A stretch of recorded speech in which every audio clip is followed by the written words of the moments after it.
Salut à tous, épisode 8 avec cette équipe Astana sur PCM 2024. Je vais vous proposer ici une première partie de Tour de France. On va aller de 1 à 11 au niveau des étapes. Alors, avant d'attaquer le tour, un petit point sur la situation du mois de juin, postérieur à ce Tour de Suisse et à ce Dauphiné que je vous ai proposé à l'épisode précédent. Donc on avait eu un petit peu la chance de s'imposer en Suisse. Geraint Thomas, en revanche, s'était imposé sur le Dauphiné. Et puis, après, ce qui est sûr, c'est que l'actualité du moment, c'est vraiment la question du sponsoring pour l'année suivante. Alors, on a enfin reçu une offre concrète de Lamprey Abarth. Elle est à 6 700 000 environ pour 3 saisons, par saison, pendant 3 saisons. C'est une très belle offre. Elle est environ 1,3 million au-dessus du contrat actuel avec Astana Kazakhstan. Et bon, après, je vous avoue que je sais pas si je préférerais pas Lamprey tout court. Pour une raison simple, c'est le maillot, en fait, voilà. Il est plus simple et j'ai pas besoin de refaire quoi que ce soit. Après, pour la projection d'effectifs, on pourra payer tout le monde, justement si on bénéficie d'un très bon sponsoring. Donc ouais, on en prend le chemin et là dans les jours et les semaines à venir, ça devrait finir de se préciser. J'ai joué rapidement les championnats nationaux. Je pense pas que ce soit nécessaire de vous les montrer, ni la balade kazakh d'une part, ni la jolie victoire de Velasco, encore, en Italie, soutenu par d'excellents équipiers, hein, on est en nombre. Hein, voilà, donc avant d'arriver au Tour de France, je vous l'avais dit que c'était une question de jours ou de semaines. Voilà, on a des offres fermes et définitives, en l'occurrence la Lamprey qui nous propose 6 millions 2. Alors, je suis presque chaud pour accepter ça, dans la mesure où, au final, ça va mieux m'arranger au niveau des maillots. Moi, j'ai pas la patience, en fait, de fabriquer des maillots. Donc, ça existe déjà, j'ai vérifié dans la database. Donc, je me donne encore... De toute façon, il y a jusqu'au 24 juillet pour signer, mais je pense que ce sera Lamprey. Voilà. Maintenant, c'est assez clair. Ce sera la Lamprey très très probablement pour moi. On peut donc s'occuper maintenant du Tour de France. Le dernier avec Astana. Un moment, une page se tourne pour moi. Puisque je fais mon deuil d'Astana en même temps que cette série de vidéos. L'équipe étant vouée à être sponsorisée par les contacts chinois, etc. Et on attaque donc ce Tour de France. Alors j'ai dû faire un choix. Finalement, c'est le jeune Vinokourov, le fils de qui vous savez, qui ne fera pas partie du voyage. Et donc, on va partir avec les 8 que vous voyez, autour de, évidemment, Lutsenko, mais évidemment avec quelques forces à faire valoir que peuvent être Tejada, Ballerini ou Velasco, entre autres. Donc l'étape 1, ça commence très fort, puisque c'est une étape sur laquelle pas mal de choses peuvent se produire. Je vais essayer de participer à l'échappée d'entrée. Ça va être un peu le mot d'ordre. Hein. On va essayer d'animer, on va essayer d'être vu à la télé avec cette équipe. Et donc, c'est dans cette optique-là que je roule avec Fedorov. Vous me voyez rouler. Et parce qu'après, j'espère pouvoir envoyer... c'est vraiment une fusée à plusieurs étages. Hein. Fedorov a fait une grosse partie du boulot. Sreiling et Charmig, une autre partie du travail. Pour ensuite essayer de placer sur orbite Velasco et Ballerini dans un deuxième temps, en fait. Parce qu'une fois qu'on a bien épuisé les mecs qui étaient partis en échappée et qui peuvent plus repartir, allez, on part dans un deuxième temps juste après l'attaque de Nico Schultz, on a aussi Magnus Cort Nielsen qui est dans le coup, échappé, validé par le peloton. Dès lors, en fait, Schultz, il a beaucoup forcé pour sortir.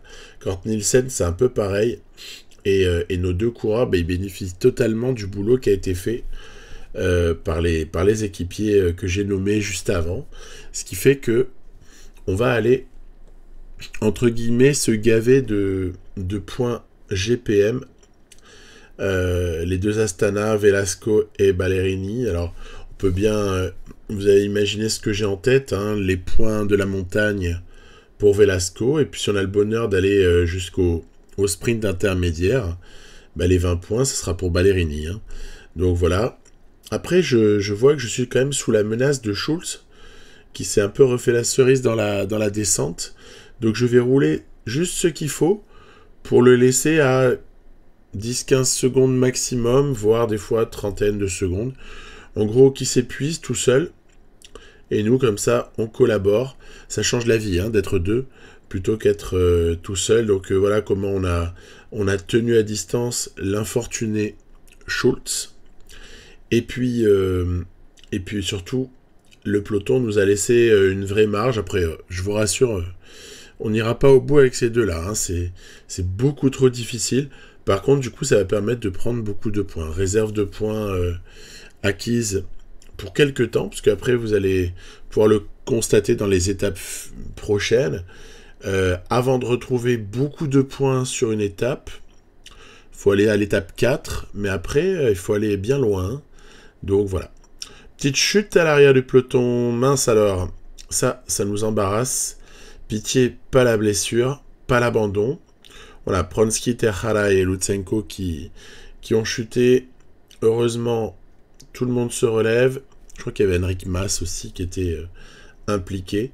Et puis une fois que Ballerini a pris ce qu'il fallait et puis a surtout aidé Velasco, on va laisser l'Italien tout frais, nouveau champion d'Italie, une deuxième année d'affilée, aller prendre tous les points qu'il peut.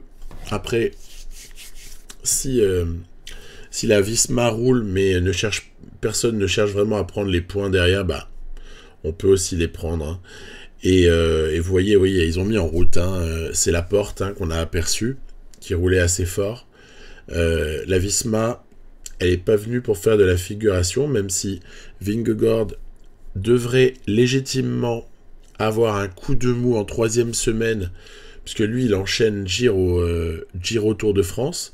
Donc je ne vois pas une seule seconde Vingegaard l'emporter sur Pogačar. Tiens, une fois que Velasco s'est relevé, il y a un nouveau groupe qui est parti avec David Gaudu notamment. Victor l'a fait également. Mais après, voilà, comme je vous le disais, la Visma a mis en route, l'UAE aussi. Et du coup, les échappés n'ont pour ainsi dire aucune chance d'aller au bout. Voilà, donc sur ce Tour de France, il y a de sacrées forces en présence. Hein. Pogačar est là, Vingegaard est là, Remco Evenepoel est là, Primož Roglič est là, pour ne citer que, puisqu'il y a aussi des Carapace, il y a Mas, il y a Skelmose, il y a pas mal de monde. Et puis les équipes sont plutôt au complet. Le jeu prépare très très bien les coureurs pour le Tour de France. On va avoir une petite quinzaine de kilomètres quasiment à plat avant la ligne d'arrivée. On va avoir une première indication. Alors le peloton est assez réduit, bien sûr. Ça a été trop dur pour les purs sprinters. On va avoir une petite indication déjà sur qui est très fort, qui est bien préparé. Je vais essayer de bosser pour faire sprinter ID Sreling. Donc voilà, je demande à Lutsenko de préparer le terrain à Sreling. Allez mon grand, tu peux le faire, vas-y. Ça passe presque. Et en fait, on va se faire passer sur la ligne par Wout van Aert. Wout van Aert qui déborde Steph Williams et ID Sreling juste sur la ligne. Ça s'est pas joué à grand chose. Et c'est ainsi que la première étape de ce Tour de France est, j'allais dire déjà, remportée par un mutant. En l'occurrence ici c'est le Wout. Mais on a le choix. Il peut y en avoir pas mal qui s'imposent et qui font taire un peu tout le monde. Après, belle étape pour nous, hein, à titre personnel. Visibilité 10. On a un maillot distinctif. C'est un super début de Tour de France. Quand bien même il n'y a pas la victoire, on s'en fiche un peu. Deuxième étape, dans la foulée, on est toujours en Italie. L'arrivée à Bologne, avec un final tout de même qui présente à 2 reprises une très belle difficulté que les joueurs de PCM connaissent. Hein. Ça vous parle. Et puis, bah, c'est parti. Hein. J'ai envoyé Velasco à nouveau dans l'échappée. Je vais l'envoyer une partie du temps. Vous voyez, il n'y a pas beaucoup de points à distribuer sur cette étape 2. Puisque, en vérité, quand les GPM sont de classe 4, bah, il y a 1 point. Et quand ils sont de classe 3, bah, il y a 2 points pour celui qui passe en tête et 1 point pour celui qui passe deuxième. Donc ça laisse vraiment pas grand-chose. Malheureusement, Ballerini n'avait pas pu prendre cette échappée.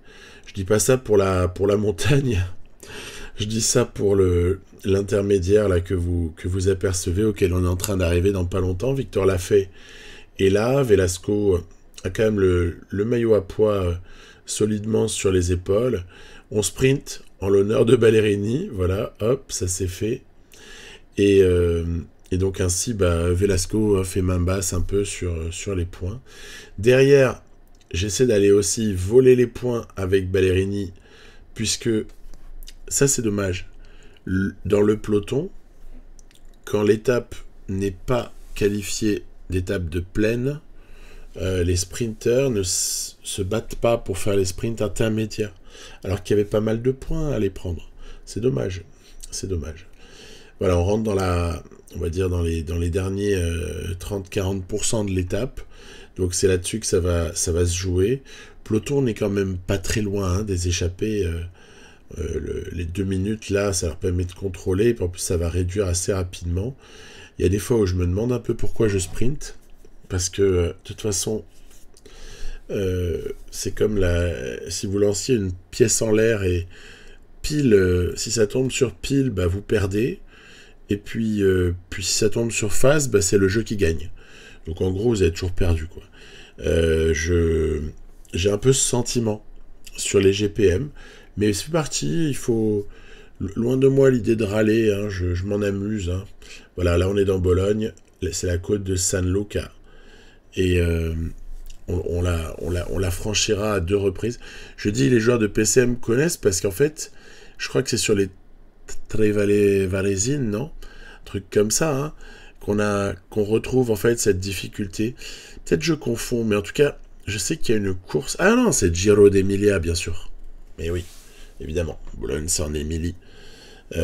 Donc voilà, c'est Giro d'Emilia. Alors quand vous jouez ça en fin de saison, course que j'adore par ailleurs, on reconnaît exactement cet endroit-là, avec cette descente. Puis après, normalement, après on remonte une fois et on arrive au sommet, sauf que là, ben, on va pas remonter. L'arrivée, elle sera à plat. Alors j'ai calé un peu mes gars dans des roues. Hein. Vous voyez ici par exemple, Remco Evenepoel, il a Lutsenko dans sa roue. Ça pourrait être un bon plan pour nous. Je rappelle qu'on cherche 2 victoires d'étape pour le sponsor sur ce Tour de France. J'ai pas voulu le relayer parce que je me méfie de son accélération légendaire, lol. Et donc bah, on va assister à un sprint. De toute façon, je pense qu'on n'allait pas au bout. Il n'y a pas de doute là-dessus. Qui va s'imposer? Ah bah tiens, encore une fois, Wout van Aert qui s'impose. Très très jolie 4e place pour Charmig, qui aura été dans la bonne aspiration. La victoire de Van Aert est très très belle, sans discussion possible. Et bravo à lui. 2 étapes, 2 victoires pour Wout, qui consolide ainsi donc son maillot jaune, hein, très logiquement. Il a maintenant 14 secondes par le jeu des bonifications d'avance sur Pogačar. Vous avez remarqué, je ne fais pas sprinter Lutsenko. Je vous expliquerai plus tard pourquoi. On est au 1er juillet, et regardez quand même, je voulais le montrer, deux nouveaux sponsors qui apparaissent. Alors Gazprom, ça aurait pas été de refus, je vous avoue, mais on est parti sur autre chose. Voilà, donc... mais bon, et puis en plus, on l'a déjà fait, donc peut-être pas refaire toujours la même chose, il faut qu'il y ait de la variété un peu. Mais en tout cas, ça m'a donné la nostalgie de l'époque Gazprom. Alors, dossier. Il faut agir un petit peu ici. Qu'est-ce que je vais faire? Je vais rajouter à ma liste les gens qui ont un intérêt, entre guillemets, plus faible que ceux, par exemple, pour lesquels c'est acquis, qui sont d'accord de prolonger. Donc, vous avez vu, Asgreen, malheureusement, il est monté à 9 points. Ça me réjouit pas, hein, mais bon. Il va falloir faire un choix. Ça, on s'en occupera le 1er août. Il va falloir faire des choix très forts. Parce que j'ai pas envie de me séparer de certains. J'ai envie de... Voilà, je vous l'ai écrit. Hein, j'ai envie de... Peut-être de prendre Asgreen quand même. Hein, avec Bettiol, ça ferait une belle équipe.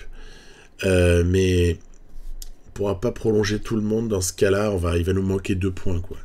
Donc, il y aura des petits choix à faire. On verra qui les sacrifier. Ou qui sont les 2 sacrifiés, peut-être. Ça, ce sera plus tard.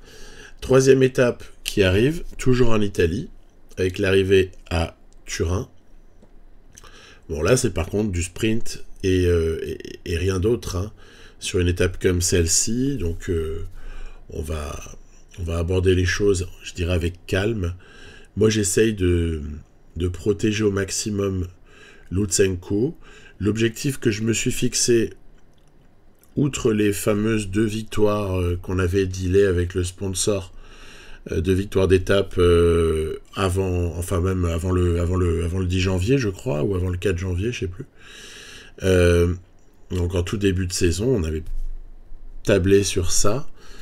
Et que se passe-t-il? Encore un petit sprint intermédiaire. Voilà, hop, bien gratté 3 points, mais bref, peu importe.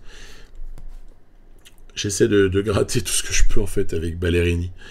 Mais en début de saison, voilà, on avait pris ce qu'on avait pris, mais avec la saison qui a été jouée et certaines évolutions des choses, maintenant je me suis recentré sur un objectif qui serait top 10 au général pour Lutsenko.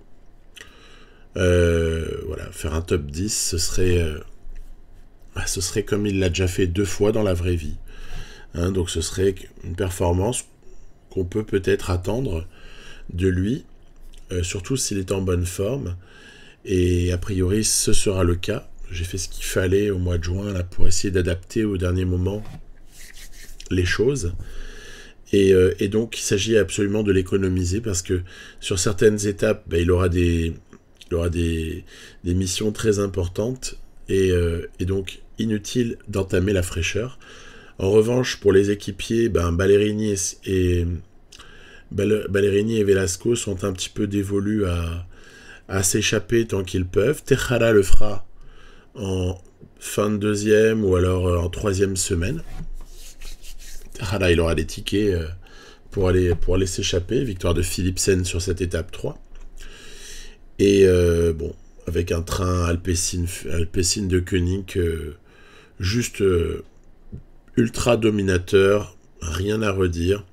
Philipsen de plusieurs vélos devant tous les autres. Donc ce n'est peut-être que le début de la domination du train d'Alpecin de Koenig avec le fabuleux Philipsen à la conclusion. Le maillot ne changera pas d'épaule. Voilà. Et vous avez peu de choses d'ailleurs qui ont évolué. Ce qui par exemple devient intéressant, c'est de constater qu'au niveau du maillot à poids, ça n'a pas changé, mais en revanche, voilà, il y a certaines positions qui commencent à se faire. Peut-être une lutte entre Wout van Aert et Philipsen pour le maillot vert. Qui sait? En tout cas, ce serait une très très jolie lutte si c'était le cas. Et l'étape 4 arrive. Étape 4, avec évidemment le Galibier, et l'arrivée après le Galibier, et une descente vers Valloire. Alors ça, c'est une étape déjà qui a compté. Vous allez voir que elle va avoir son importance, parce qu'elle va déjà fixer un peu les positions du classement général et nous permettre d'évaluer éventuellement les formes des uns et des autres. Je pense. En tout cas, Velasco fait partie de l'échappée. J'ai essayé de suivre avec Ballerini et malheureusement on me laisse pas sortir et puis après il y a un trou à boucher qui est beaucoup trop grand. Bon bref, on a compris. L'Italien restera a priori sagement dans le peloton, sauf si on tente quelque chose plus tard. On sait pas, on verra bien. Stef Kras est plus ou moins le meilleur grimpeur de cette échappée, donc il faut le surveiller de près. Et puis pour le reste, Velasco il les regarde les yeux dans les yeux, hein. Voire même, voilà, Andreas Kron peut-être de la même, ouais, à peu près de la même qualité. Voilà, donc on me reproche de pas trop participer. Ok, bah écoutez les gars, puisque vous le prenez comme ça, moi je vais y aller. On va y aller. Et puis bah ok, hein. En fait, ça m'énervait parce que je bouffais de la barre. Si je faisais un petit relais, mettons à 62 vers là. Et donc je me suis dit, bah autant y aller. On va essayer de s'esseler pour voir un petit peu. Est-ce que le petit quatuor là qui nous suit est capable de nous reprendre? Je sais pas. Et par contre, ce qui est certain, c'est qu'il y a un groupe de contre qui est sorti. Du coup, je me décide moi aussi à envoyer un autre groupe de contre avec Terhara et Davide Ballerini. Alors Ballerini, c'est plus pour la solidité, pour la qualité de descendeur. Et Terhara, évidemment, c'est pour la grimpe. Le GPM arrive. Isagir et Lafaille et Schultz vont, bah, c'est normal, hein, nous damer le pion. Mais un malheur, parfois, arrive seul. Bah, en fait, on récupère Velasco pile au sommet. Donc, à la limite, c'est pas trop grave. On va pouvoir faire une petite alliance Terhara, Ballerini et Velasco. Donc, peut-être demander davantage à Ballerini dans les descentes. Voilà, vu sa note. Ballerini, très bon descendeur, hein. Et donc peut-être ça permet à Velasco et à Terhara de s'économiser. Allez, c'est parti. Par contre, dans les montées, c'est plutôt aux Colombiens de faire le boulot, histoire d'économiser Velasco. Est-ce qu'on a la possibilité dans le col de Montgenèvre? Ouais, parce que déjà le Sestrière, c'est fini. Est-ce qu'on a la possibilité dans le Montgenèvre de rattraper les trois hommes à l'avant? Bah, honnêtement, non. On en est terriblement incapable, à tel point qu'en fait, même sur la fin de l'ascension, on va se faire reprendre par un peloton assez agressif. J'ai trouvé qu'il y avait beaucoup d'implications à cette Benoît là qui a bossé comme un dingue pour la Visma. J'ai trouvé qu'il y a beaucoup d'applications de la part notamment de la Visma pour rouler et pour pas laisser trop d'écart. C'est le Tour de France. C'est là qu'on voit qu'on est sur la course la plus importante de l'année, que le jeu gère quand même particulièrement bien à 99%, quoi. Terhara a quand même obtenu via une accélération la possibilité de se détacher légèrement du peloton. Ouais, mais on est repris. Toujours le Tiche là qui nous fait du mal. C'est pas sympa de me trahir, de rouler contre moi quand on s'appelle Benoît. Mais bon, ok, on a compris, on va rester sage. De toute façon, là, vous voyez, on vient de passer, plus ou moins, on vient de passer Briançon, hein. Et puis qu'est-ce qu'on va faire? On va monter tout doucement en direction du Lotaré, et puis après, tourner à droite vers le Galibier. Donc, je tente quand même de piquer les points. Yes! On a pris des points, là, avec Ballerini, de nouveau. Et puis après, aussi, ce qu'on voit, c'est que ça roule très très fort. Alors, les Visma, ils ont plus grand monde qui roule, mais les UAE, ils ont pas mal de monde. Et au moment où je vois qu'ils se calment, ils arrêtent un peu de rouler, j'envoie Terhara devant, parce qu'en fait, il s'est un peu refait. Et pourquoi pas même envoyer Ballerini et Velasco. Il pourrait peut-être servir de point d'appui à Lutsenko, non? Qui sait, dans l'ascension du Galibier, ce serait peut-être précieux de les avoir positionnés à l'avant. Bon, manque de peau, Hirschi et je crois qu'il y a Sivakov aussi, pas loin, ont eu raison de nos 2 fuyards, et puis un peu plus tard, c'est même Terhala qui se fait reprendre. En fait, tout le monde se fait reprendre. Tout le monde se fait reprendre. On est au plus mal pour ce qui est de prendre l'échappée. Terhala, voilà, c'est fini, hein, on va bâcher pour aujourd'hui. Benoît, il a donné tout ce qu'il avait à donner, maintenant c'est terminé, il nous a fait bien mal. Et puis c'est parti, hein. On arrive quasiment, voilà, vous voyez, la petite maison là, hop, ça tourne à droite, c'est parti. Galibier. C'est parti pour l'ascension du Galibier. Il reste un peu moins de 8 km. Avec un joli pourcentage, on peut se le dire. Et j'ai cru à des velléités de la Decathlon AG2R, puis peut-être la Jayco Alula. Mais en fait, ça va, ils sont pépères. Ils avancent sans non plus nous imposer trop d'efforts. Poggi a des fourmis dans les jambes. On sent qu'il va attaquer. Allez, voilà, ça y est. Attaque de Pogačar. Wout van Aert qui bosse. Quand je disais qu'il n'y avait plus d'équipier pour Vingegaard, c'est pas vrai. Il y a Van Aert. Et Van Aert est capable de suivre Pogačar dans le Galibier. C'est assez fabuleux. On se croirait dans les années 2000, en fait, à certains égards. Donc Pogačar qui en rallume une. Nous, on n'en peut plus. On est proche de la rupture, là. On n'a même plus de protecteurs, que ce soit Charmig ou Sreling. Et ils n'en peuvent plus. Lutsenko, il est pas loin de poser pied à terre. Bilbao qui en remet une en contre. Derrière Pogačar, Vingegaard qui a bien suivi. Je crois que ça va être Simon Yates. Après, Skelmose juste derrière. Bon, ben voilà, hein. On a compris. Un attaque de Pogačar à nouveau qui en repousse une. Et regardez-moi Roglic. Roglic, il contre-attaque à son tour. Oh, c'est fabuleux. Là, ça peut être la victoire pour le Slovène s'il nous fait une belle descente. Les autres ont quand même franchi le sommet très proche. Et nous, waouh, on a près d'une minute 30 quand même, hein, avec 17 km de descente. Et après là, vous me connaissez, hein. Curseur, 99. Et dès que tu peux, t'attaques à 100%. Donc ça s'appelle une descente à tombeau ouvert. Je vous rappelle, dès que le pourcentage est supérieur à, je crois que c'est 4%.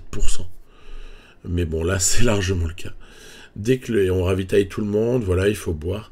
Dès que le pourcentage est supérieur à, je crois que c'est 4, donc à moins 4 en l'occurrence, inférieur à moins 4, hein, si on est chose arithmétiquement, en fait, le mec peut attaquer et tout, il refait quand même de la barre.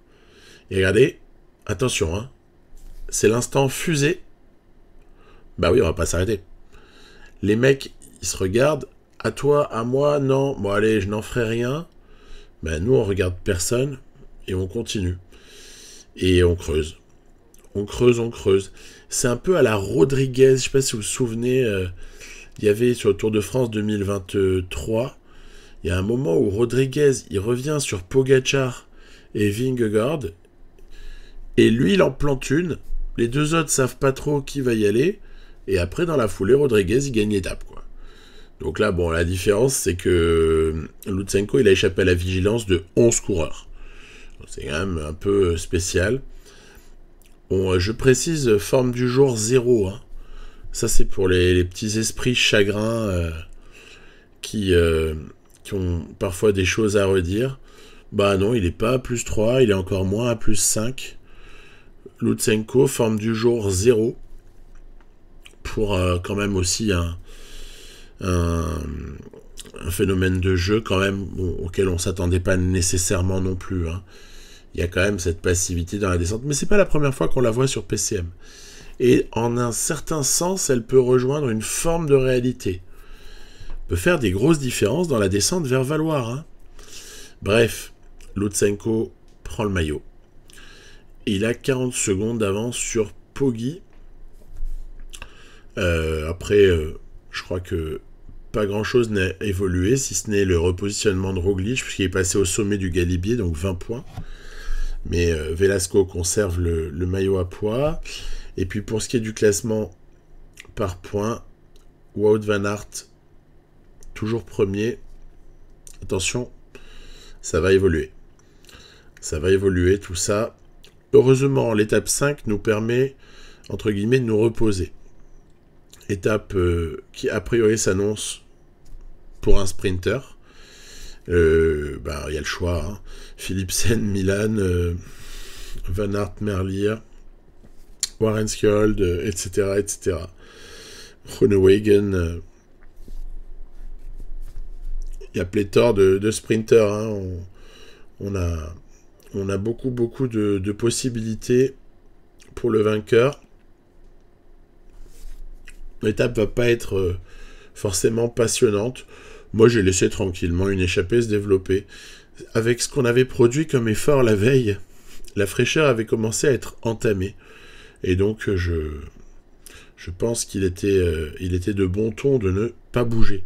Sur cette étape 5, on verra juste s'il y a une roue à prendre pour le sprint final.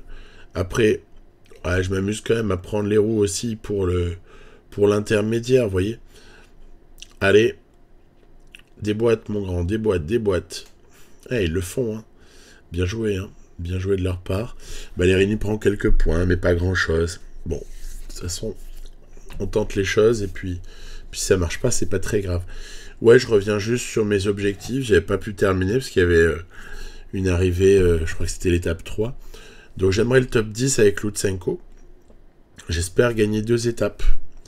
Et s'il y a moyen de se battre le plus longtemps possible pour le maillot à pois, par exemple Velasco, mais ça peut être Tejada en 3e semaine, hein, il y a beaucoup de points.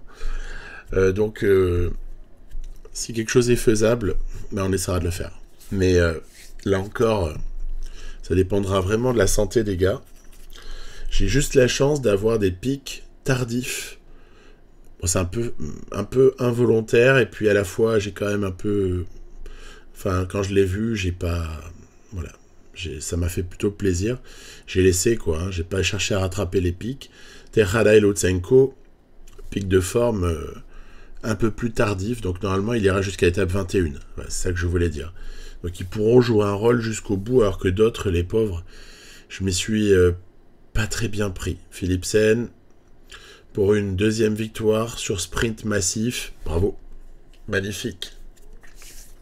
Magnifique victoire. Wout van Aert, il est au four et au moulin. Le mec, il gagne, il est actif pour Vingegaard dans le Galibier. Là, il vient encore sprinter. C'est exceptionnel. C'est du Van Aert des meilleures années là qu'on a en ce début de Tour de France. Bon, après, on va conserver le maillot sur ce coup-là. Lui, il prend juste une mini bonif. Donc, il est plus qu'à 37 secondes. Pogacar est 3e. Change que dalle. Et puis, toujours un relatif statu quo. Classement de la montagne. Et au niveau des points, vous voyez, Philipsen double la mise. 120 points désormais. Il est passé premier. Il a vraiment les moyens de ramener le vert, j'allais dire à Paris, de ramener le vert à Nice. Jasper Philipsen. Donc on verra un petit peu si c'est le cas ou pas. Toujours est-il que le lendemain, Mâcon-Dijon. Mâcon-Dijon, c'est encore une fois une situation de sprint qui est proposée. Il y en a beaucoup dans les 13, 14... Oui, il y en a dans les 13 premières étapes, il y a beaucoup de sprints. Après, par contre, il y a un moment donné où, au-delà de Nîmes, je crois, il n'y en aura plus. Hein. À partir de la 17, il n'y a plus un seul sprint. Donc, voilà, c'est une répartition pour ce Tour de France. On sait qu'il était un peu particulier, puisqu'il ne fallait pas terminer à Paris, etc. Toujours est-il que, là, j'envoie Ballerini au cas où. On l'a envoyé, on va voir. Il y a eu d'abord une première échappée, elle a été reprise. Ballerini, c'est une 2e tentative. Et avec Sandy Dujardin, ils vont plutôt bien s'entendre. On va quand même assurer les points, pas que le mec nous fasse le sprint en scred et qu'on puisse pas tellement réagir. Voilà, après une fois que ce sprint intermédiaire est passé, honnêtement, les 20 points ont été pris. Je sais pas s'il y a vraiment un intérêt à continuer. Voilà, je vais me relever et plutôt attendre le sprint massif à l'arrivée. Le pauvre du jardin n'a pas grand chose à espérer tout seul face à un peloton peuplé d'équipiers tellement forts. C'est obligé que ça termine au sprint. Les équipes sont trop fortes. Elles ont décidé que ça arriverait sur un sprint massif. Et puis après, juste ça va falloir, pour notre cas précis, peut-être intuiter qui peut être la bonne roue. Je trouve ça amusant. Parce qu'on n'a pas les moyens de construire le moindre sprint. Et puis je rappelle quand même que l'ami Ballerini, s'il fut davantage sprinter par le passé, notamment quand il était chez Quick Step, il était... moi je trouvais qu'il allait vite. Hein. Et en fait, il a connu une évolution dans son profil de coureur. Allez, Jonathan Milan, Philipsen, Tim Merlier. Regardez, quelqu'un va surgir. Celui qui surgit ici, c'est Groenewegen. Groenewegen s'impose sur l'étape 6. Philipsen s'est fait avoir. Hein. Moi qui pensais que le train de la Alpecin de Koenig était imbattable. En vérité, Groenewegen, en prenant une bonne aspiration, il s'est retrouvé au bon endroit, au bon moment. Enfin, comme ça, se frayer un passage là. Voilà. Parfaite. Parfaite cette victoire pour le sprinter hollandais.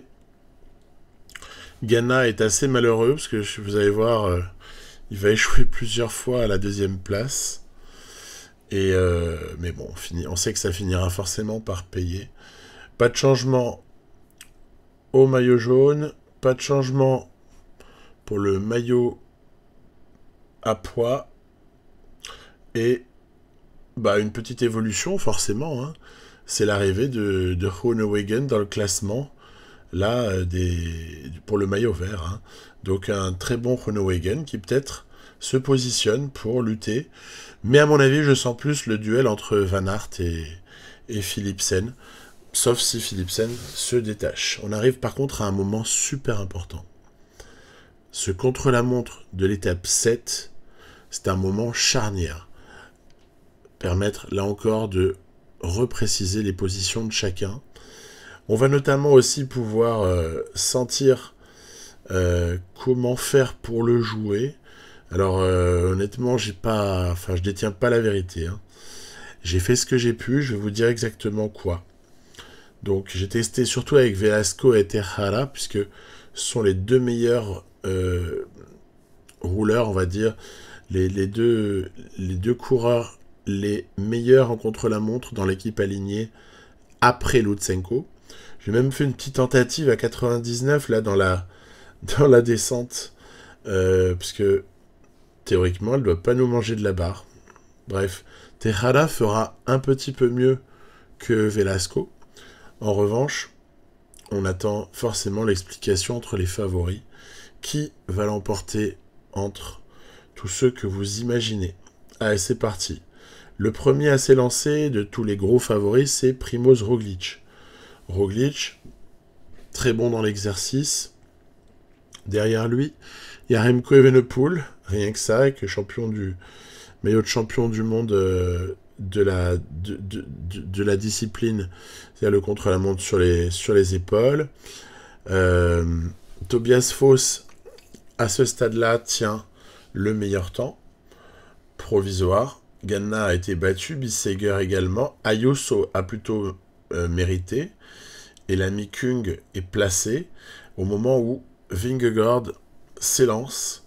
Alors, Vingegaard, il est que 6e, hein, donc voilà, il y a encore quelques coureurs entre lui et Lutsenko. Ouais, j'ai pas fait de montage à partir de ce moment-là, je suis resté en continu. Parce que vous allez voir qu'il faut surveiller beaucoup de choses. Donc, il faudra surveiller aussi les intermédiaires de Remco et consorts. Oui, je suis pas mal Vingegaard parce que je me questionne sur quelle peut être sa perf par rapport à Pogačar, par exemple, sur ce contre-la-montre. Et a priori, il a l'air de tenir des intermédiaires qui sont très convenables. Donc le Vingegaard, il est pas si mal. Il est pas si mal. J'ai peut-être un peu parlé vite quand j'annonçais un Vingegaard qui passe à travers parce qu'il sort du Giro et que très probablement la préparation n'a pas été faite. Alors, dans cette première partie, j'ai choisi de rouler à 83. On va dire, jusqu'au moment où il y a un peu de pourcentage. Donc un peu au-delà de l'intermédiaire 1, vous voyez, on va avoir un super temps de Pogačar, qui est quasi meilleur temps. À l'intermédiaire 1, il a un peu d'avance sur Vingegaard, par exemple, à ce stade-là. Sur Mas et sur Carapace, là va sans dire. Même sur Yates. Au moment où Mattia Skelmose en termine, allez mon grand, pas mal, 26 secondes. Ça va, 26 secondes, des ultra spécialistes, il n'y a pas à rougir.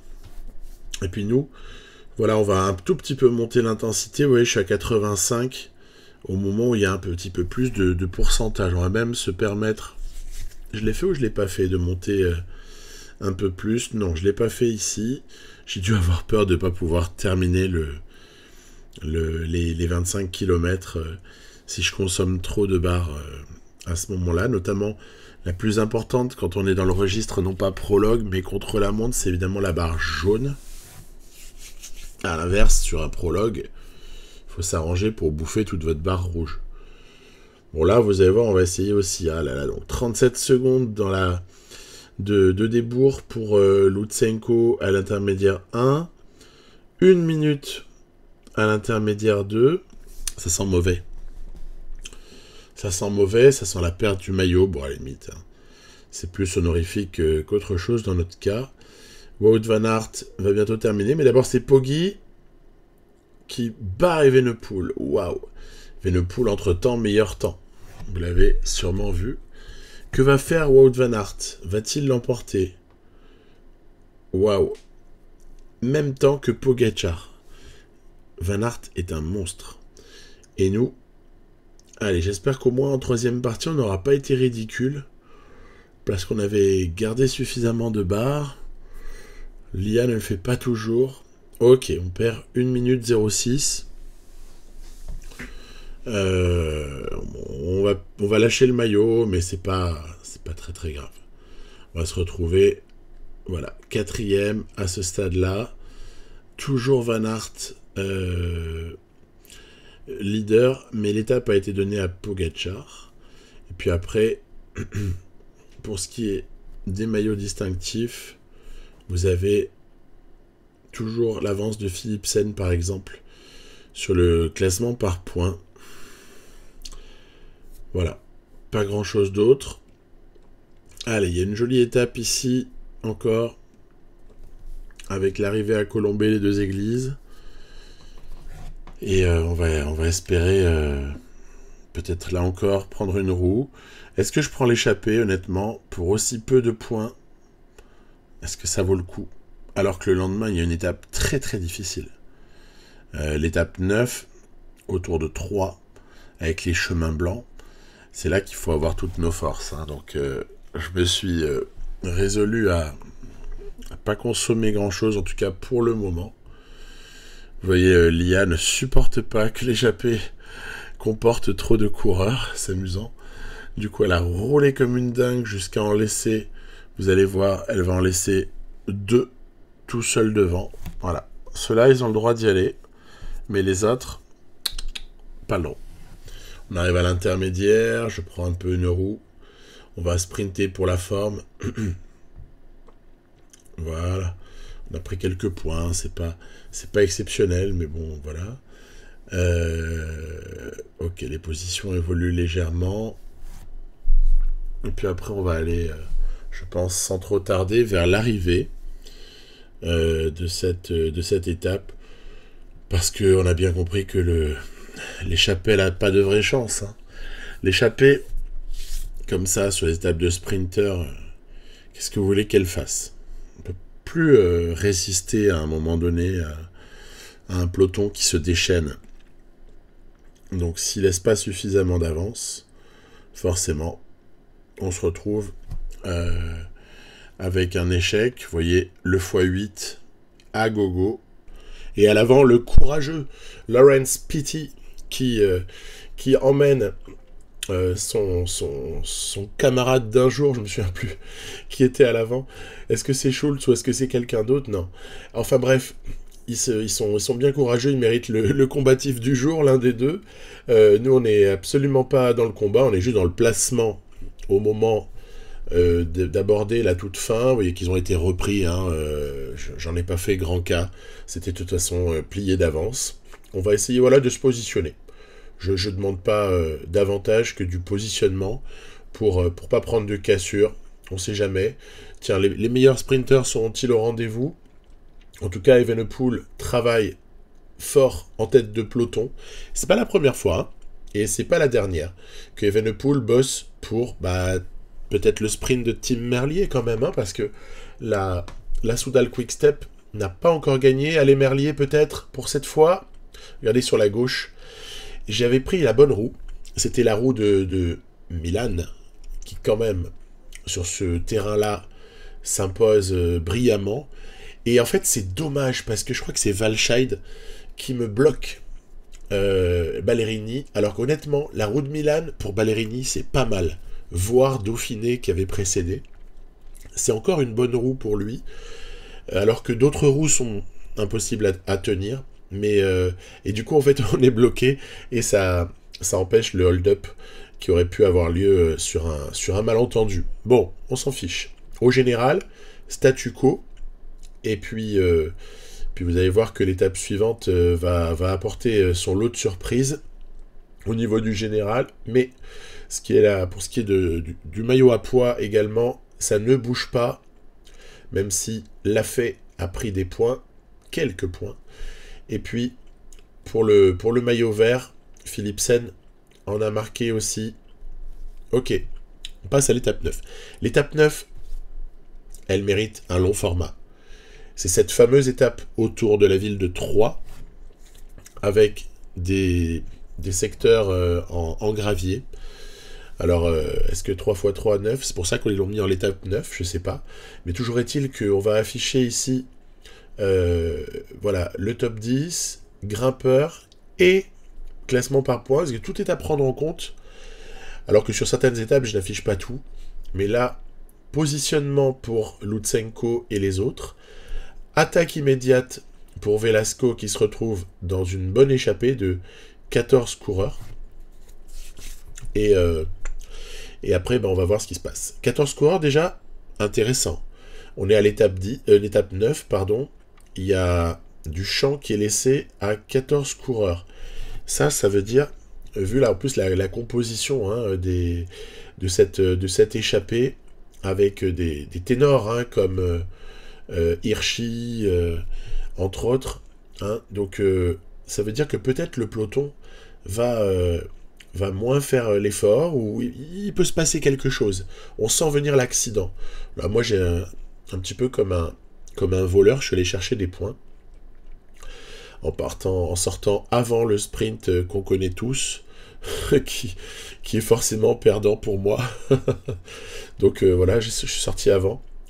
Et à ce moment-là, voilà, je vous le disais, je sens que quelque chose de louche peut se produire sur cette étape, et je vais me décider à rouler.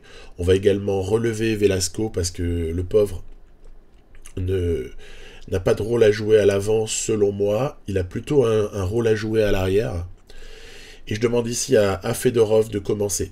Donc vous voyez le peloton, il y a déjà des groupes qui se sont constitués, il y a eu cassure, il n'y a plus que 59 coureurs à un moment donné, quand on commence l'effort. Après, il y a même une cassure entre les 37 pelotons et les 16 de derrière. Bref, tout le monde souffre, il y a de moins en moins d'équipiers. C'est peut-être une occasion de marquer la course de notre empreinte. On demande du coup à Velasco, qu'on a repris, de se dépouiller, après le magnifique travail de Fedorov. Et puis je mets Sreling en protection, parce que le pauvre, il a déjà pas mal donné en ce qui concerne ce groupe, et on est très loin de l'arrivée. Hein. On travaille ici très très loin de l'arrivée. Allez, Philipsen piégé dans un deuxième groupe.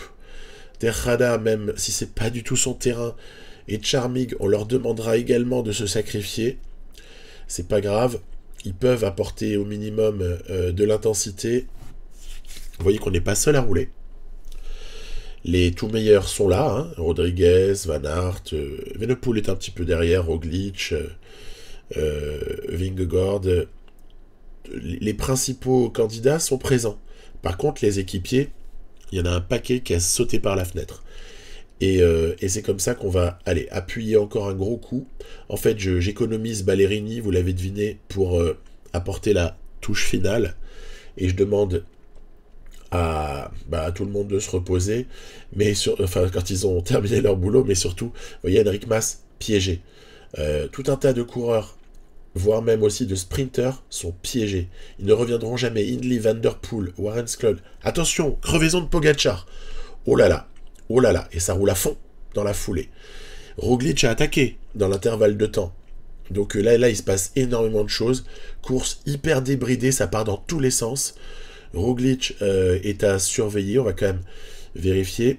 Mais on n'est pas les seuls à rouler. Il y avait un IF là qui roulait pour le compte de Carapace.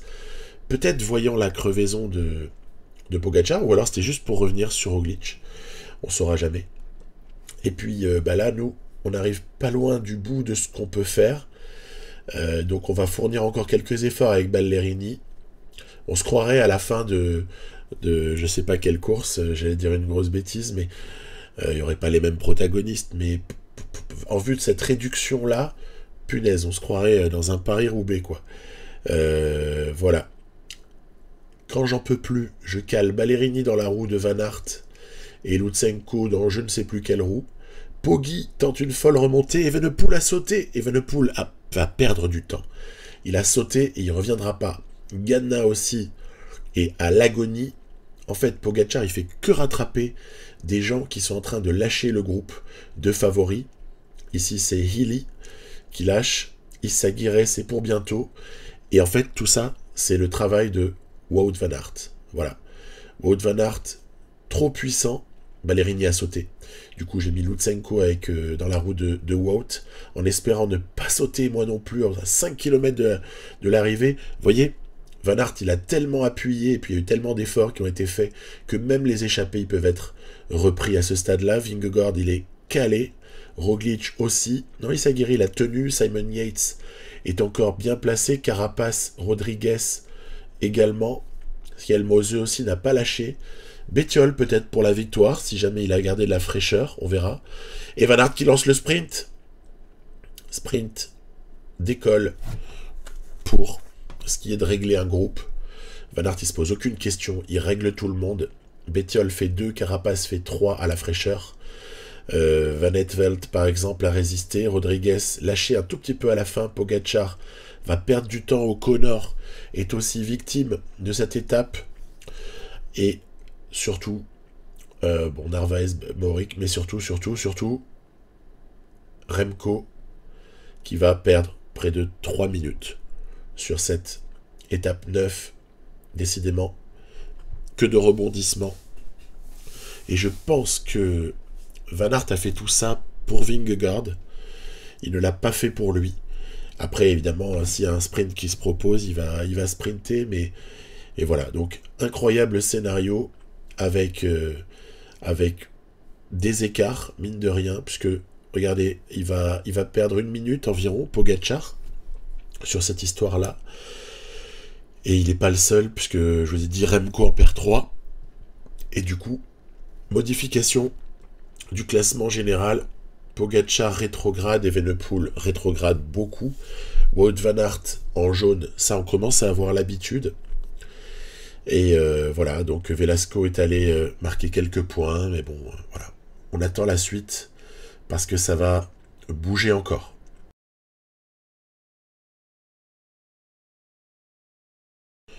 Ça va bouger, mais pas forcément sur l'étape 10. Donc vous avez deviné ma pensée. Attention à l'étape 11. elle est à surveiller. Il va se passer des choses. Encore une fois. En tout cas, l'étape 10 est plutôt une étape dite de repos pour nous. On va vraiment miser sur la fraîcheur jusqu'au bout de ce Tour de France et voir où ça nous mène. On va ici évidemment surveiller qui part en échappée et surtout qui cherche à contrôler. Regardez, ça va sortir dans un premier temps 4 coureurs. Campenarts, Madouas, il y a des clients. Hein. Schulz qui est de tous les combats, Abrahamsen pour le clin d'œil à la vraie vie. Et puis Turgis, et Stefan Kung, waouh. Ah, c'est solide tout ça. Hein. C'est solide. Victor Lafay aussi adore sortir. Il y a un tempérament très offensif, notamment sur ce Tour de France. C'est Alpecin de Koenig qui contrôle. Il y a aussi Benoît quand même au cas où. Et la Lidl Trek. Donc 3 équipes qui décident plus ou moins de contrôler. Mais en fait, contrôler, pas vraiment. Parce que Bayer en défaillance n'est pas réellement relayé. Et les 14 qui sont à l'avant, au lendemain d'une étape très difficile comme la 9, eh bien, ont peut-être leur chance pour aller au bout. On est enfin peut-être sur une échappée qui va aller à son terme et couronner l'un des participants. En tout cas, on peut le souhaiter pour l'intérêt de la course. 3 minutes 30, 3 minutes 40 à 55 bandes de l'arrivée. Ça sprint derrière, voilà, pour 1 point. C'est toujours rigolo. Mais pourquoi pas, après tout. 3 minutes 30, toujours. Les Visma ont compris qu'il y avait une forme d'urgence. Movistar qui roule, on ne sait pas tellement pourquoi. La Cofidis qui roule. Ineos aussi qui met sa pierre à l'édifice. Oulala, quand UAE, bon, on peut les comprendre à la limite, surtout quand Soudal Quickstep met Evenepoel en situation quasiment fichue et quand auparavant la Visma avait retiré ses hommes, là on peut sentir vraiment une échappée qui va au bout. Donc ça va se jouer à l'avant. Voilà. Ça va se jouer à l'avant, on passe sous le panneau des 10, il y a 2 minutes, donc normalement l'un de ces hommes-là va y aller. Je suis désolé pour Madouas, que j'aurais aimé voir gagner cette étape, mais il était cuitos, il en pouvait plus Valentin. Et ça va se jouer entre les 7 hommes ici. Stefan Kung au sprint aussi, on le sent pas vraiment. Je vais jouer juste du curseur pour me placer. Puis c'est parti. Emballage final à l'avant. C'est dur de mener tout de front. Hein. Emballage final, on va passer sous la flamme rouge. Allez, Dries Van Gestel qui lance. Hey King, va-t-il passer? Ou Mario? Eh bien non. C'est Van Gestel de la Total Direct Energy qui s'impose. Comme ça leur fait leur étape. Et pour le coup, c'est bien mérité. Van Gestel, on l'a vu 2-3 fois dans les échappées. Il s'est vraiment donné du mal. Et là, pour le coup, il règle un groupe qui était de ceux qui étaient les plus costauds dans ce final de l'étape 10. Donc, échappée qui aboutit. Ça arrive pas souvent. Mais je vous dis, c'était déjà la 10e étape. Donc, il y a peut-être des gens épuisés. Et puis, même si on est quand même au lendemain d'un jour de repos, mais bon, bref. Et voilà. Scénario de course qui sort des sentiers battus. Étape dévolue aux sprinters, mais qui, finalement, échoue à un baroudeur. Ok. La lutte pour le vert est très très serrée entre Philipsen et Wout van Aert. Allez. On passe à un très gros morceau. C'est la dernière étape que je vous propose dans cet épisode. Après, il y aura 12-13 de repos, entre guillemets. Et puis après, ce sera très très costaud dans les Pyrénées. Mais auparavant, étape 11, au profil très accidenté, qualifié de moyenne montagne, avec l'arrivée au Lioran. Donc évidemment, on envoie notre maillot à poids national. J'ai nommé Velasco. On se positionne avec les autres et on reste prêt à intervenir. Changement de scénario en tête de peloton par rapport à ce qu'on avait vu jusque-là. Il y a un Visma, c'est Affini, et il y a surtout tous les Bora que Roglic a mis à rouler. Alors il y a Welsford, il y a Meus, mais vous verrez par bribes que même Hindley, même Martinez, même Vlasov vont s'y coller. Ils vont rouler. Et alors ce qui est amusant, c'est que tout de même, il y a pas mal de champs qui va être laissé à l'échappée. Je spoil un tout petit peu, mais ça va pas être bien long à constater. Donc 12 hommes à l'avant, hein. Pour l'instant, ça va encore se compléter. J'ai pas du tout vu le spot, moi, pour sortir avec Ballerini. C'est dommage, il y avait 20 points gratuits à aller chercher. Chute de Lutsenko, aïe aïe aïe. Pourvu que le Kazakh reparte. Voilà.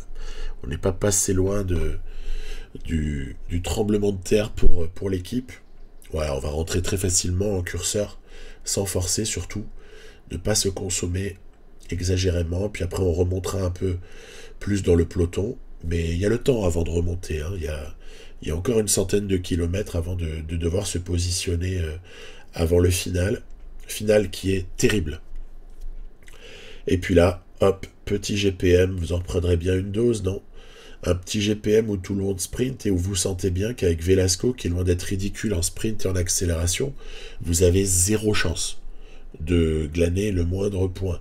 En même temps, il y avait 2 et 1. Donc, je crois qu'on vivra bien avec ça. En revanche, pour le classement du maillot vert, c'est gratuit. 6 minutes 28 à la mi-étape. Un peu plus même d'ailleurs, parce que je crois qu'elle faisait 212, celle-là. Et toujours l'activité de la Bora pour, je dirais même pas rouler sur les échappées, mais peut-être davantage pour contrôler, si tant est que laisser 6 minutes à 18 hommes s'appelle contrôler. 18 hommes parmi lesquels il y a quelques clients, hein. On pense à Woods, on pense, je crois, à Van Etvelt, exactement, on pense à Kevin Vauquelin, on pense, il y en a deux là, de la Groupama FDJ, il y a Martinez et Grégoire, les deux pépites. Bref, on est bien entouré et il y a des candidats à la victoire, hein. En ce jour, je crois qu'il y a aussi Guillaume Martin dans le groupe, il y a Warren Barguil. Bref, les équipiers de la Bora commencent à s'user au moment où on va attaquer la partie la plus intéressante de cette étape. Il y en a 2 en moins, hein, vous l'avez remarqué. Et à l'avant, par contre, ça mène grand train. C'est ça qui me surprend toujours. Alors que Hull roule pour le compte de Michael Woods, ouais, rien à dire. Moi, j'adore ça, je trouve ça très cohérent, c'est parfait. En revanche, ce que je comprends pas toujours, c'est comment les mecs font pour avoir encore autant de réserves. Comment ils font pour rouler comme ça? En fait, j'en ai marre de subir avec Velasco, qui est un coureur de vraiment belle qualité, avec une très grosse forme du jour. Regardez, je me fais même surprendre sur la fin, parce que je pensais pas que ça allait contre-sprinter, donc je prends pas les 5 points, peu importe. Mais ouais, j'ai toutes les peines du monde à glaner des points sur les GPM, c'est très difficile. Très très difficile. Accélération et attaque de Evenepoel, accélération du peloton à venir. Donc il va falloir jouer en intensité là un peu plus pour Lutsenko. Peut-être bientôt changer de protecteur, demander à Ballerini de boire pour avoir une barre qui résiste le plus longtemps possible. Fedorov également. Je demandais à Charmik de faire un gros effort, pas laisser Evenepoel reprendre du temps gratuitement. Et c'est hors de question. Et puis, tiens, une surprise, mais le maillot jaune n'est pas là. Wout van Aert se serait-il fait avoir dans la cassure? Ça alors, surprenant. Peut-être un mauvais placement ou un pépin. Je vous avoue que ça, je ne l'ai pas vu. Je n'ai jamais vu ce qui s'était passé pour le Wout. Mais toujours est-il que nous, on roule. C'est pas contre lui, c'est plutôt contre Remco et au profit de Lutsenko en vue de la fin d'étape. Allez, encore un petit GPM ici pour les hommes à l'avant. Velasco ne repartira pas bredouille. Mais c'est dur. Il n'y a plus de barre. On est presque à l'agonie. Et on va être relayé aussi dans le groupe qu'on appellera le groupe Vingegaard-Roglic. On va être relayé par certains. La Lidl Trek de Skelmose qui a apparemment une belle forme, hein. Le Danois est en forme. Nous, il faut qu'on fasse gaffe. On est mal positionné ici. Allez, on remonte. On remonte parce que l'IA adore attaquer pile avant le sommet pour nous mettre une petite cassure. C'est ce qu'elle va faire. Regardez, ici, attaque de Skelmose. Bravo, très très bien joué. Ce qui va nous provoquer une mini cassure à laquelle on va répondre. On va répondre pas par Lutsenko, surtout pas. On va répondre avec Tejada, qui est pas un mauvais descendeur, sans être le meilleur du monde, bien sûr. On va demander à Tejada d'aller rouler comme ça et reprendre tout ce petit monde. Velasco à l'avant, on a compris que ça allait se jouer devant la victoire d'étape. Hein. Velasco tente sa chance, mais cette fois-ci ça ne passe pas. On nous laisse pas sortir, c'est pas comme tout à l'heure. Zut alors, on est bloqué. On n'a pas envie de faire l'effort pour les autres. On est trop loin pour se rabattre. Et en même temps, il faut que je m'occupe de l'avant et de l'arrière. C'est pas évident, je ne fais pas pause. Je ne fais jamais pause, même pour cela. Et donc, qu'est-ce qui va se produire? Attaque de Yates, Carapaz, Vingegaard, Roglic, ok, très bien. Skelmose qui va suivre. Lutsenko va encore agiter l'effort curseur. On est loin de l'arrivée. On est encore loin de l'arrivée. Et devant, attaque de Velasco au GPM. C'est une étape de folie. Hein. Il se passe des choses à 2 échelons de la course, même, j'ai envie de dire même 3, si on compte les groupes de gens qui souffrent, ou alors même la contre-attaque de Remco Evenepoel. On arrive à revenir, voilà, tranquillement à l'effort curseur sur les fuyards. Réattaque de Skelmose, là j'attaque aussi. Là, faut pas rigoler. Là, on prend pas de cassure. Voilà, nickel. On a réussi à réagir. Vingegaard a été plus lent à réagir. Une mauvaise étape pour la Visma. Lise Bike. Et devant, malheureusement, je vais m'apercevoir d'un truc. Mais là, j'étais trop concentré sur le groupe de Lutsenko. Je vais m'apercevoir d'un truc, c'est que c'est parti sans moi à l'avant. Aïe, aïe, aïe, aïe, aïe, aïe. Je suis dépité. Je me retrouve dans le groupe de poursuivants. Et il y a 4 hommes à l'avant. Ça, je suis dégoûté parce que je pense que Velasco avait moyen de les accompagner. Et on va sortir pour essayer d'aller faire une 5e place et ramasser des mini-points qui vont avec. Mais ça va s'expliquer entre Barguil, Vauclin, Rota et Guillaume Martin pour la victoire d'étape. Et ce sera sans nous. C'est trop dur de tout gérer. C'est trop dur. Allez, attention à Roglic, qui a quand même pas fait rouler tout le monde pour rien aujourd'hui. Non, faut pas rigoler. Apparemment, si. Parce qu'il n'a pas été capable de poursuivre son accélération. Yates a de bonnes jambes. Carapace et évidemment également Pogačar, Skelmose à l'attaque de Skelmose. Bon, on va la devancer, son attaque. On va la devancer, l'attaque de Skelmose. Là, pourquoi le jeu ralentit? Parce que à l'avant, il y a Guillaume Martin qui a réglé ses compagnons d'échappée et s'est imposé. Très belle victoire pour Guillaume Martin, Cofidis.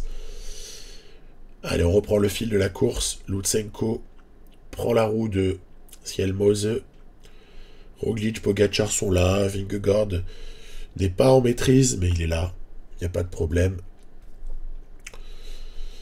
Wout van Aert n'est pas signalé dans les groupes immédiatement derrière. Ça va sprinter. Il n'y aura pas d'impact sur le classement général entre tous ces hommes-là.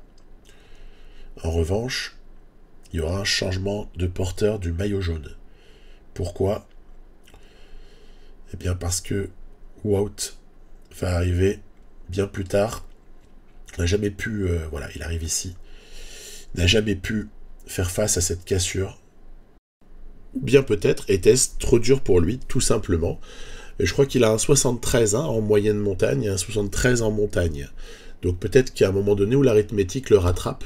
En tout cas, Guillaume Martin s'est imposé de fort jolie manière. Et les favoris sont arrivés à 4,07 du vainqueur. Avec une mini cassure en défaveur de Vingegaard, 4,22, vous voyez, et Bilbao également. Et puis après, si on va chercher un petit peu plus loin, Van Aert 6,15. Ok, donc c'est plus clair comme ça. Ce qui veut dire qu'au général, récupération du maillot sur le dos de Lutsenko, mais avec une avance tellement faible sur Roglic ou Skelmose que c'est comme si ces trois-là étaient dans le même temps. Donc ça laisse encore pas mal de suspense pour le général, parce que Pogačar et Vingegaard vont avoir du boulot pour reprendre un peu de temps à Roglic. On va voir. Tout peut se passer, je crois, à ce stade-là. Pour le maillot de la montagne, Velasco a repris un petit peu d'air, mais nul doute que tout se jouera à la fin. Il y a une 3e semaine terrible pour ça, notamment.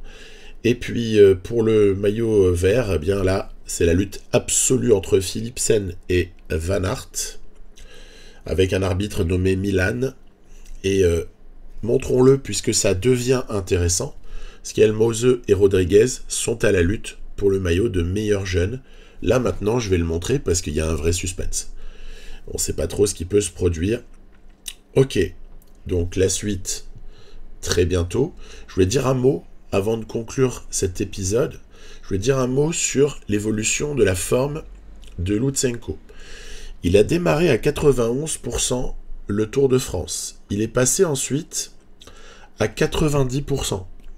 Donc là, je me disais, waouh, c'est horrible. Il va se passer quelque chose d'affreux. Il se retrouve là, à 94, et même d'ailleurs en course, c'est 96. Bon, le petit delta, je le comprends pas bien, mais toujours est-il que ça peut s'expliquer. J'ai cherché l'explication, j'ai voulu comprendre, je l'ai calé sur comparatif avec Velasco, qui est très comparable. Vous voyez, Velasco, il prend de la fatigue, là où Lutsenko en perd, parce que lui, il a fini le Dauphiné, alors que Lutsenko ne l'avait pas fini. Il a fait que 4 jours sur 8.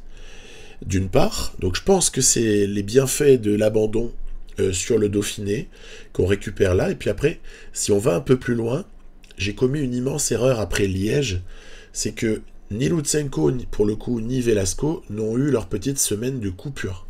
Ça, c'était une immense erreur de ma part. Donc, à ne pas reproduire, surtout jamais reproduire, parce qu'on serait beaucoup mieux en termes de forme si on avait observé cette coupure. Je crois que dans l'euphorie, j'ai oublié.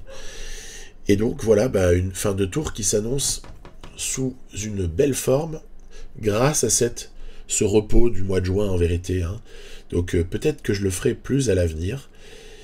Voilà, donc pour la suite, on se retrouvera sur des étapes assez excitantes, comme peuvent l'être pour démarrer, 12-13 ok, mais 14, arrivée à Saint-Lary, Soulan, et l'arrivée au plateau de Beille. Wow.